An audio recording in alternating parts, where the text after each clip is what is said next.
Welcome to the Real Estate Espresso Podcast, your morning shot of what's new in the world of real estate investing. I'm your host, Victor Menashe. Happy 1st of December, and on the first day of each month, we review the book of the month. In order to be considered for book of the month, a book has to be impactful enough that it can either change your life or your perspective on the world. Whether it does, of course, is entirely up to you. If you engage the book merely as entertainment, then you're missing the point. But if you internalize it and make it part of you, that's where the real juice is. That's how you take something and make it part of your life.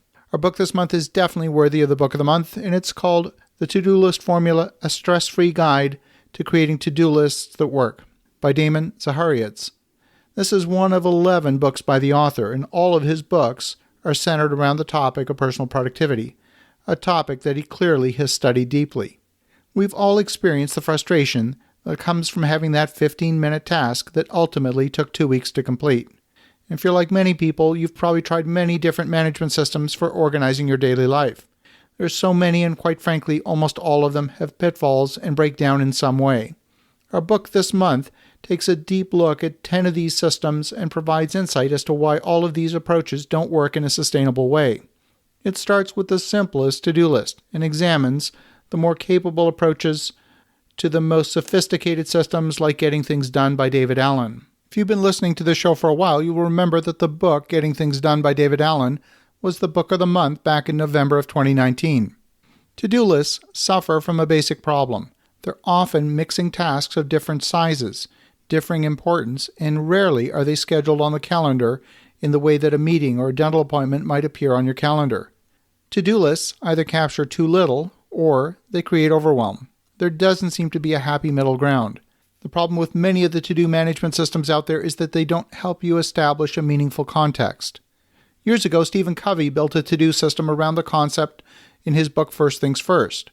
That is based on the idea that items can be categorized both in terms of urgency and importance. That defines a 2x2 matrix of items that are both urgent and important, important but not urgent, urgent but not important, and sometimes neither urgent nor important. And while maybe academically useful, there's no real connection to this way of looking at the world and projects. Effective task management requires gaining clarity between what's a project, a wish, a trivial task, an outcome, and an honest-to-goodness task. Sometimes I see resolutions on a to-do list. Resolutions are different than to-do items since they usually involve a change in habit than a normal to-do item. Outcomes that have multiple steps are not tasks, they're projects, and only tasks should make it on your daily to-do list. Projects should have a project plan, and a to-do list is a poor substitute for a project plan. I've personally experienced the many pitfalls that various to-do list management systems have intrinsic to their design. They've left me feeling like I can't keep up. Carrying incomplete tasks from one day to the next results in frustration, multitasking, and the inherent inefficiency associated with multitasking.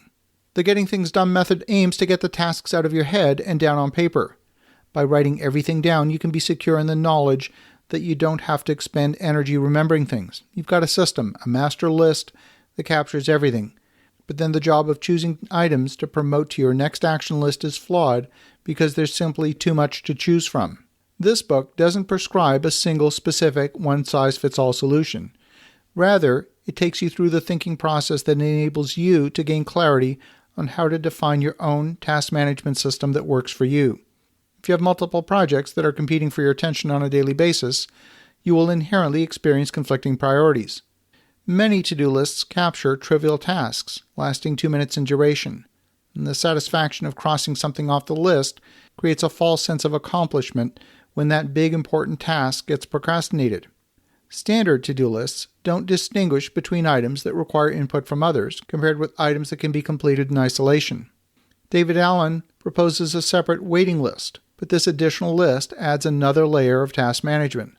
Systems that are overly complex ultimately won't get used because they're just too cumbersome. If you have a well-oiled system in place, your list will help you to get important work done faster and with more efficiency. And if your system's faulty, your list can actually hurt your workflow, sabotage your time management, and demolish your productivity. I use a variation of the Pomodoro method, which blocks time into chunks. Small tasks don't often fit in that method. The author of the book proposes a batch list to organize all of those tiny tasks in one place, and tiny tasks that are small to complete, maybe 10 minutes or less, you could batch them together and address them during a single work session. Tiny tasks don't belong on your to-do list. Remember, your daily list should be limited to a small number of items, 5 or 7 items. You want to save the space for high-value tasks that require more time to accomplish. And you don't want tiny tasks on your master list that just creates clutter. Spending energy managing clutter creates decision fatigue. If you're examining or re-examining why your systems aren't as effective as you'd like them to be, the book this month, The To-Do List Formula, might be just what you're looking for. As you think about that, have an awesome rest of your day. Go make some great things happen. We'll talk to you again tomorrow.